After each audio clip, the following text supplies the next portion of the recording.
जय हिंद दोस्तों, मैं विनोद कुमार आप सबों का अपने YouTube channel the education academy पे स्वागत करता हूं।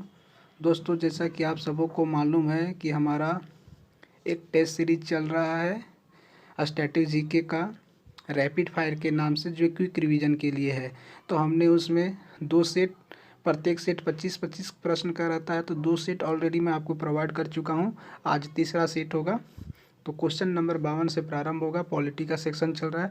आप चीज़ों को बारीकी से समझने का प्रयास करेंगे क्विक रिवीजन के माध्यम से। क्वेश्चन नंबर 52 आपसे पूछा जा रहा है, संविधान सभा की प्रांतीय संविधान समिति के अध्यक्ष कौन थे। क्वेश्चन आपसे पूछ तो संविधान सभा की प्रांतीय संविधान समिति के अध्यक्ष कौन थे। तो प्रांतीय संविधान समिति के अध्यक्ष सरदार वल्लभ भाई पटेल थे। डॉक्टर भीमराव अम्बेडकर जो थे वो प्रारूप समिति के अध्यक्ष थे। पंडित जवाहरलाल नेहरू जो थे वो संघ संविधान समिति, सरदार पटेल प्रांतीय संविधान समिति, डॉक्टर भीमराव अम्बेडकर प्रारूप समिति, पंडित जवाहरलाल नेहरू संघ संविधान समिति, डॉक्टर राजेंद्र प्रसाद संविधान सभा के अस्थायी अध्यक्ष।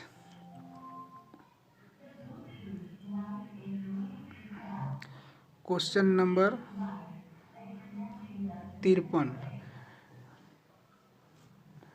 इन व्यक्तियों में से कौन कैबिनेट मिशन का सदस्य नहीं था। तो आप जानते हैं कि कैबिनेट मिशन 1946 में भारत आया था, जिसके कारण ही हमारे संविधान सभा का गठन किया गया। बाद में उसी से संविधान का निर्माण किया गया।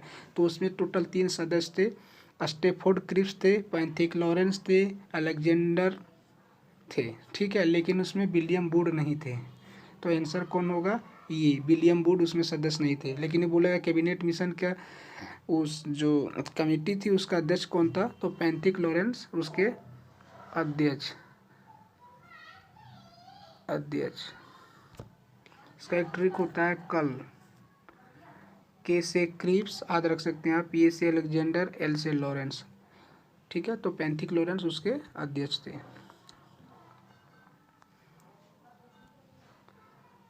क्वेश्चन नंबर 54, निम्नलिखित में से किस अधिनियम ने कलकत्ता में सर्वोच्च न्यायालय की स्थापना का प्रावधान किया था। तो आप जानते हैं कि 1700, हम बारीकी से चारों ऑप्शन के बारे में देखेंगे। 1773 के रेगुलेटिंग एक्ट के तहत कलकत्ता में 1774 ईस्वी में एक सुप्रीम कोर्ट की स्थापना की गई थी। ठीक है, जिसमें एक चीफ जस्टिस और 3 अन्य जस्टिस थे। मतलब एक चीफ जस्टिस और 3 अन्य जज थे। तो जो चीफ जस्टिस थे सुप्रीम कोर्ट के, उसका नाम था sir Elijah Impey. Sir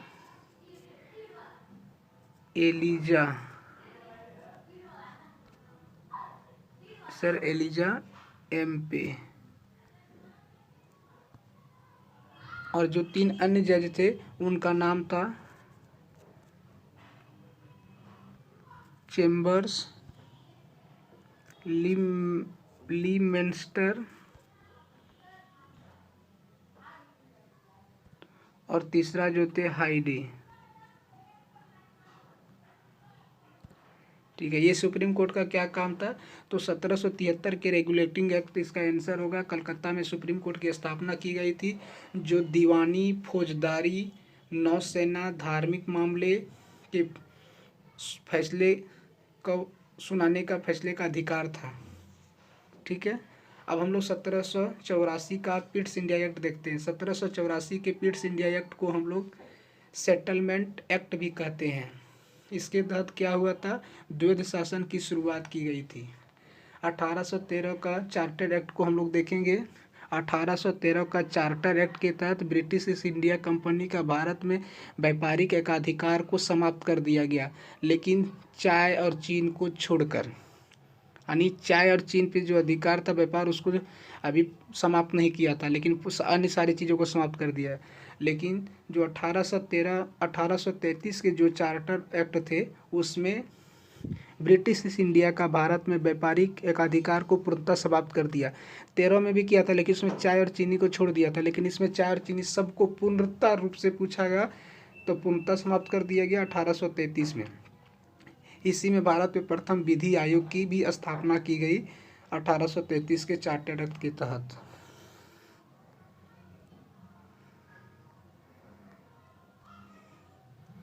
question number 55 देखेंगे आप।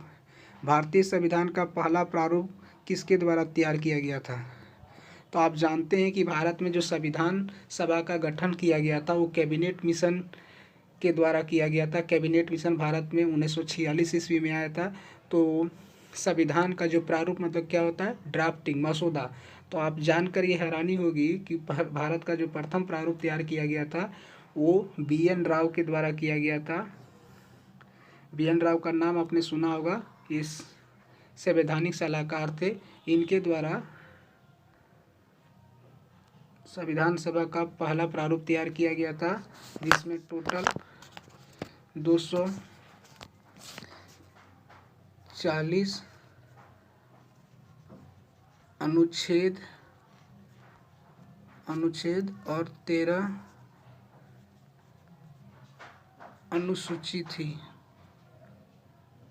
1952 में अंतर्राष्ट्रीय न्यायालय में पहुंचने वाले ये पहले भारतीय जज थे, संवैधानिक सलाहकार थे। तो ऑप्शन नंबर आपका बी आंसर हो जाएगा।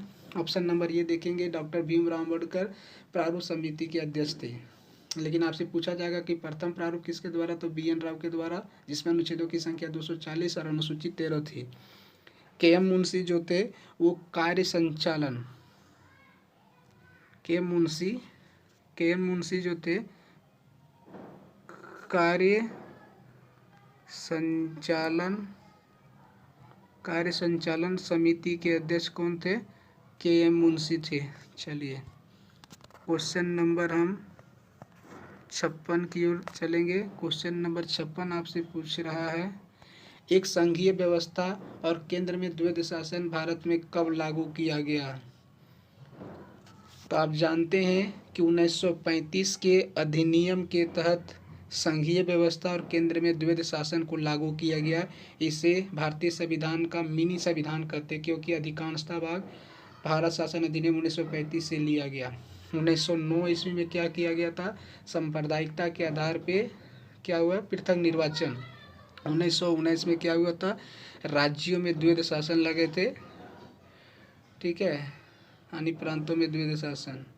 और जो लोक सेवा आयोग, संघ लोक सेवा आयोग की जो स्थापना हुई थी 1926 ईस्वी में, वो 1919 के अधिनियम के तहत ही हुआ था। चलिए अब क्वेश्चन नंबर 57 हम लोग देखेंगे। क्वेश्चन नंबर 57 क्या बोल रहा है? भारतीय संविधान के निर्माण के समय संवैधानिक सलाहकार कौन थे? जैसा कि हमने अभी आपको बताया कि संविधान सभा के संविधान निर्माण के समय जो संवैधानिक सलाहकार थे वो BN राव थे। BN राव संवैधानिक सलाहकार थे। इनके द्वारा ही सर्वप्रथम संविधान का प्रारूप तैयार किया गया था, जिसमें 240 अनुच्छेद और 13 अनुसूचियाँ थी, ठीक है। डॉक्टर भीमराव अम्बेडकर प्रारूप समिति के अध्यक्ष थे। डॉक्टर राजेंद्र प्रसाद जो थे संविधान सभा के अस्थायी अध्यक्ष थे। KM मुंशी कार्य संचालन समिति के अध्यक्ष थे।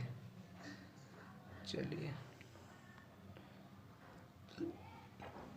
Question number 58, doctor Bhimrao Ambedkar की अध्यक्षता में संविधान सभा की प्रारूप समिति में कितने सदस्य थे?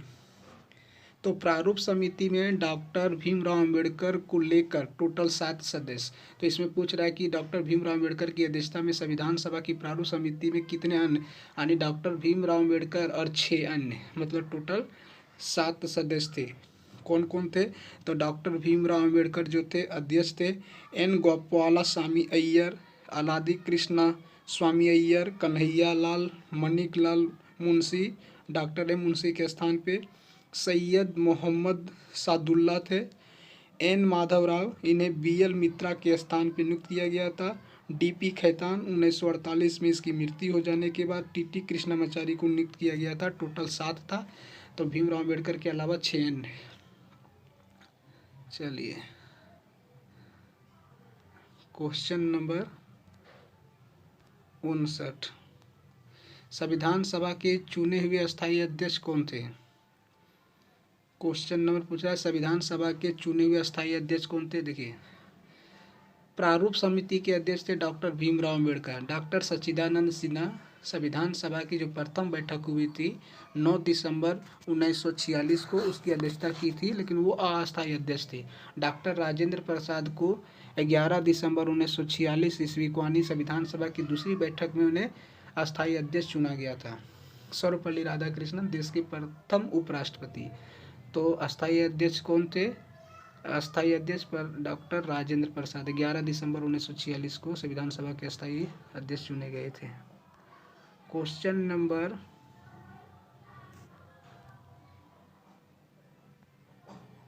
60, भारतीय संविधान को संविधान सभा द्वारा अंगीकृत किया गया था। तो आप जानते हैं कि भारत में संविधान सभा का निर्माण कैबिनेट मिशन के तहत किया गया। ठीक है, संविधान सभा की टोटल 166 बैठकें हुई, 12 अधिवेशन हुआ। प्रथम बैठक 9 दिसंबर 1946 को और अंतिम बैठक 24 जनवरी 1950 को। तो संविधान सभा का अंगीकृत किया गया 26 नवंबर 1949 ईस्वी को। 2 बरस 11 महीने और 18 दिन इसको बनाने में लगे। तो 26 नवंबर 1949 को हमारा संविधान अंगीकृत किया गया। चलिए,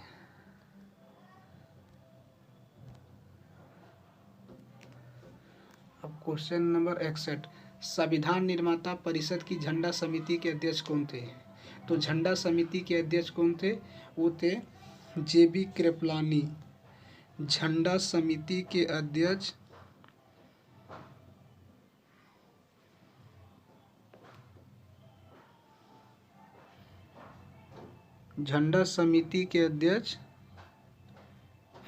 क्वेश्चन नंबर आपसे पूछ रहा है कि संविधान निर्माता परिषद की झंडा समिति के अध्यक्ष कौन थे?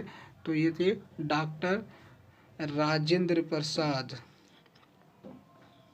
डॉक्टर राजेंद्र प्रसाद जो थे झंडा समिति के अध्यक्ष थे। सी राजगोपालाचारी स्वतंत्र भारत के अंतिम गवर्नर जनरल तथा प्रथम भारतीय गवर्नर जनरल।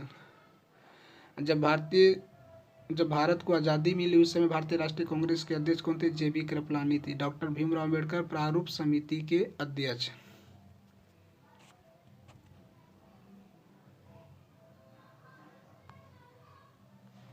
क्वेश्चन नंबर 62, किस वर्ष में जनगण को भारत के राष्ट्रगान के रूप में अपनाया गया था? तो आप जानते हैं कि संविधान सभा का अंतिम जो बैठक हुआ था 24 जनवरी 1950 ईस्वी को हुआ था। इसी दिन 3 महत्वपूर्ण कार्य किए गए थे। जनगण मन को राष्ट्रीय गान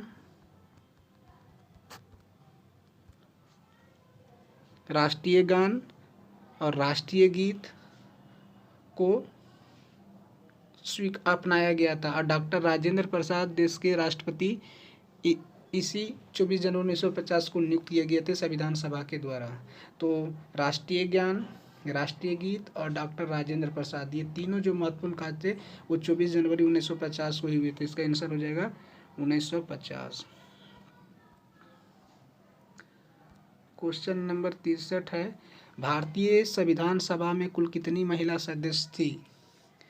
तो भारतीय संविधान सभा में कुल महिला सदस्य संख्या की संख्या 15 थी। कौन कौन महिला सदस्य थे हम उनका नाम बता देते हैं, आप गौर से नाम सुन लीजिएगा। ममता चौधरी, मालती चौधरी, रेणुका राय, विजया लक्ष्मी पंडित, राजकुमारी अमृता कौर, अम्मू स्वामीनाथन, बेगम एजाज रसूल, जी दुर्गाबाई, लीला रे, पूर्णिमा बनर्जी, सरोजनी नायडू, सुचिता कृपलानी, एनी मेस्करिन, दक्षियानी बेलियादून और हंसा मेहता। ये टोटल 15 महिला सदस्य थी संविधान सभा में।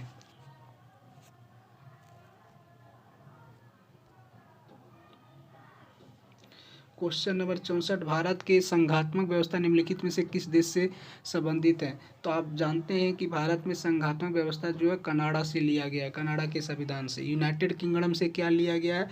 संसदीय प्रणाली, ठीक है, विधि का शासन, ठीक है, एकल नागरिकता, ये सब यूनाइटेड किंगडम के संविधान से। संयुक्त राज्य अमेरिका से मौलिक अधिकार, न्यायपालिका की स्वतंत्रता, न्यायिक समीक्षा, राष्ट्रपति पे जो महाभियोग लगाया जाता है वो, ये सब लिया गया आपको संयुक्त राज्य अमेरिका से। आयरलैंड से क्या लिया गया है, राज्य के नीति निदेशक सिद्धांत DPSP, राज्यसभा में सदस्यों के नामांकन की जो प्रक्रिया होती है वो आयरलैंड के संविधान से ली गई है। चलिए अब हम लोग क्वेश्चन नंबर 65 की ओर चलते हैं।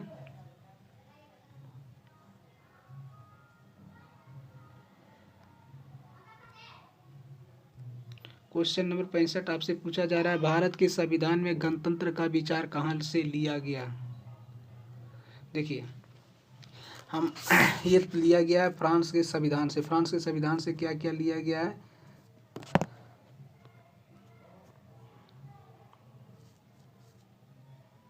फ्रांस के संविधान से गणतंत्र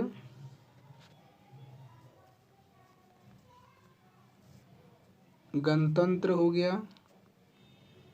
गणतंत्र के बाद आपका प्रस्तावना हो गया,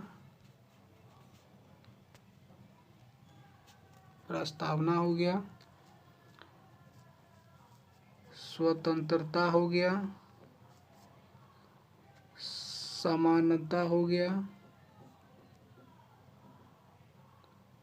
एवं बंधुत्व हो गया।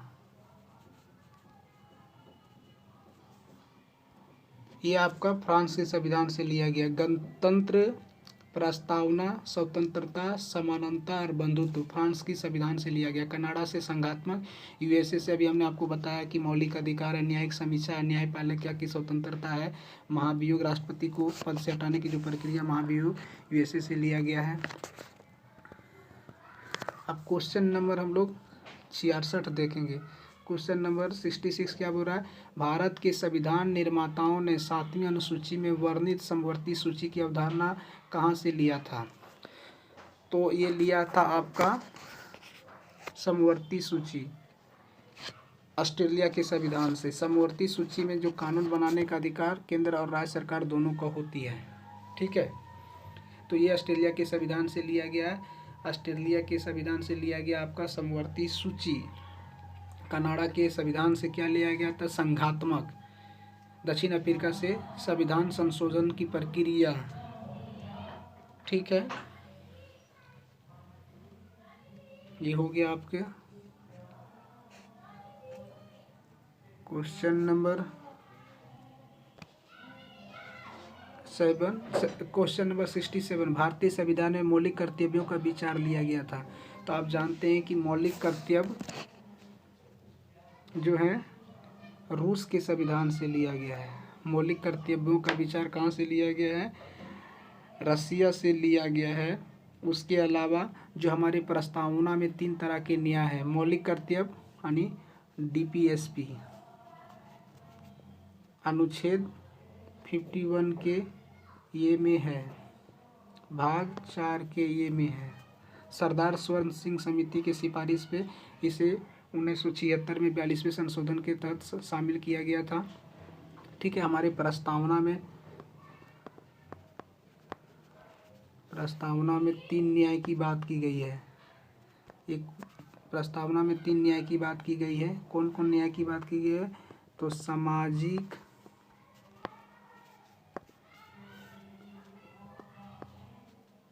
आर्थिक एवं राजनीतिक न्याय, ये सब हमारे रसिया के संविधान से लिया गया है।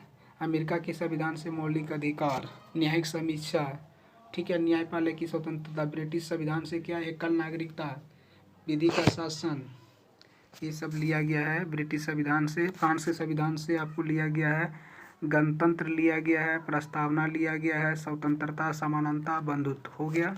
अब क्वेश्चन नंबर 68 हम लोग देखेंगे। लिखित संविधान का प्रारंभ किस देश में हुआ।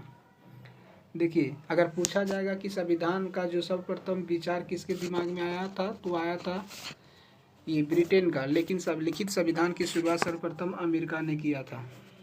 भारत का संविधान दुनिया का सबसे बड़ा संविधान है।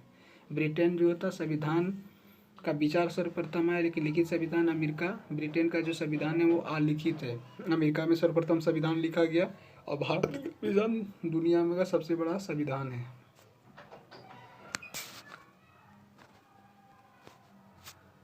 क्वेश्चन नंबर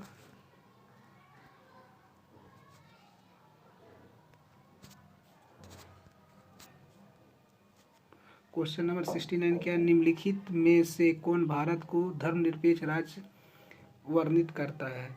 तो कौन करता है? हमारा संविधान की जो प्रस्तावना है वो भारत को धर्मनिरपेक्ष राज्य घोषित करता है। इसका मतलब भारत का अपना कोई भी धर्म नहीं होगा, ठीक है। मौलिक अधिकार 12 से 35, 9वीं अनुसूची भूमि सुधार पे बात करता है। राज्य के नीति निदेशक जो है DPSP आपके 36 से 51 आयरलैंड के संविधान से लिया गया है। और प्रस्तावना जो लिए गए हैं वो फ्रांस के संविधान से, लेकिन प्रस्तावना में जो 3 तरह के न्याय है, सामाजिक, आर्थिक और राजनीतिक न्याय, वो लिए गए थे आपके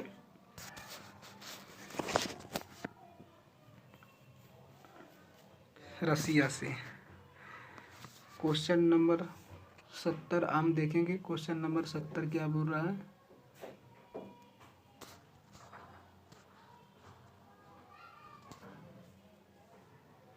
हम भारत के लोग, we the people of India शब्दों का प्रयोग भारतीय संविधान में कहाँ किया गया था?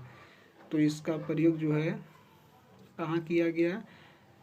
तो संविधान की प्रस्तावना में किया गया। जैसा हम लोग पढ़ते हैं ना, उसका उद्देशिका में, हम भारत के लोग भारत को एक संपूर्ण प्रभुत्व संपन्न समाजवादी पंथ निरपेक्ष लोकतांत्रिक गणराज्य बनाने के लिए तथा उनके समस्त नागरिकों को सामाजिक, आर्थिक और राजनीतिक न्याय, विचार, अभिव्यक्ति, विश्वास, धर्म और उपासना की स्वतंत्रता, प्रतिष्ठा और अवसर की समता प्राप्त कराने के लिए तथा उन सब में व्यक्ति की गरिमा और एकता और अखंडता सुनिश्चित कराने वाली बंधुत्व बढ़ाने के लिए दृढ़ संकल्प होकर अपनी संविधान सभा में आज तारीख 26 नवंबर 1949 ईस्वी को एतत् द्वारा इस संविधान को अंगीकृत, अधिनियमित एवं आत्म अर्पित करते हैं। ये कहाँ है?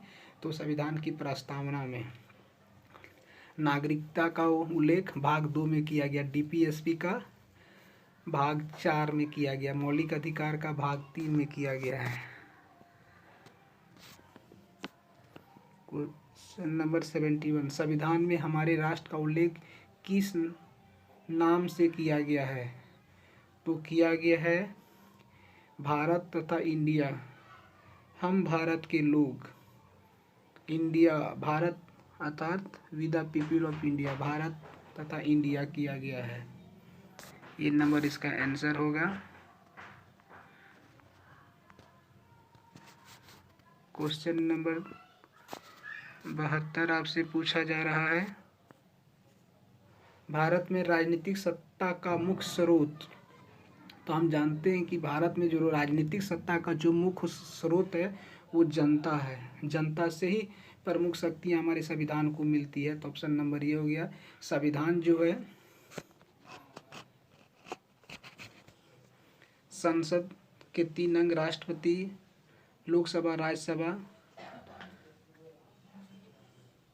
संविधान को शक्ति जनता से भी मिलती है।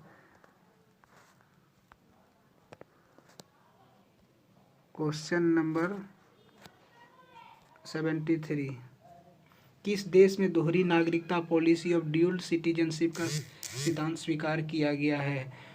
तो है दोहरी नागरिकता जो है वो आपका संयुक्त राज्य अमेरिका में।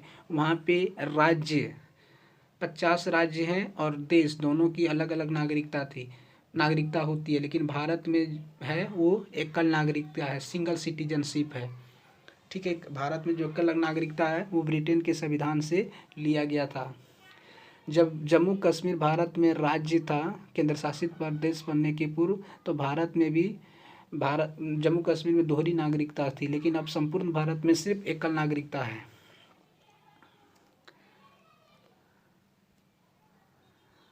क्वेश्चन नंबर जम्मू कश्मीर में दोहरी नागरिकता का ये था, व्यवस्था था, लेकिन जब से वो केंद्र शासित प्रदेश बन गया, अब संपूर्ण भारत में एकल नागरिकता, भारत में एकल नागरिकता शुरू से था, सिर्फ जम्मू कश्मीर में दोहरी नागरिकता थी, लेकिन वो अब केंद्र शासित प्रदेश बन गया, वहाँ भी उस व्यवस्था को समाप्त कर दिया, यानी संपूर्ण भारत में अभी एकल नागरिकता है, ब्रिटेन की संविधान से लिया गया। संयुक्त राज्य अमेरिका में डबल सिटीजनशिप प्राप्त है। क्वेश्चन नंबर 74, निम्न में से कौन नागरिकता की अर्जित हेतु शर्तों को नियत करने के लिए सक्षम है? तो कौन है? ये है आपका संसद। नागरिकता संबंधित अधिनियम, जो भी नागरिकता संबंधित जो भी कानून है, ये बनाते हैं संसद। संसद का 3 भाग है, लोकसभा, राज्यसभा और राष्ट्रपति।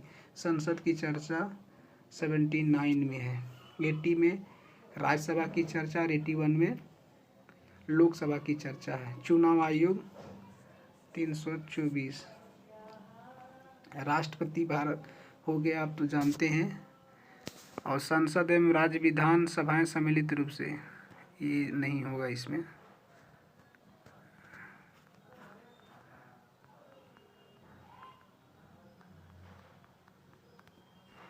क्वेश्चन नंबर 75, भारतीय संविधान में किस अनुच्छेद के अंतर्गत नागरिकों को मौलिक अधिकार दिए गए हैं? तो अनुच्छेद पूछ रहा है 12 से 35, ठीक है। 12 से 35 जो हैं वो आपको मौलिक अधिकार कहाँ से लिया गया है? तो ब्रिटेन से लिया गया है। मौलिक अधिकार आपको ब्रिटेन के भारतीय संविधान में किस अनुच्छेद के अंतर्गत नागरिकों को मौलिक अधिकार प्रदान किए गए? तो अनुच्छेद 12 से 35। भाग बोलेगा तो 3। किस देश से लिया गया है? तो अमेरिका से लिया गया है, ठीक है। ये हो जाएगा आपका मौलिक अधिकार लिया गया है, अमेरिका के संविधान से लिया गया है।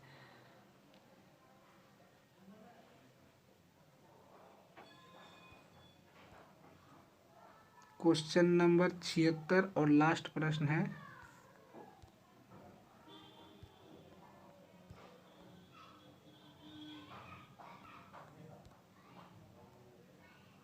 निम्नलिखित में से किस एक को नागरिकों के मौलिक अधिकारों का रक्षक तथा भारत के संविधान का अभिभावक माना जाता है?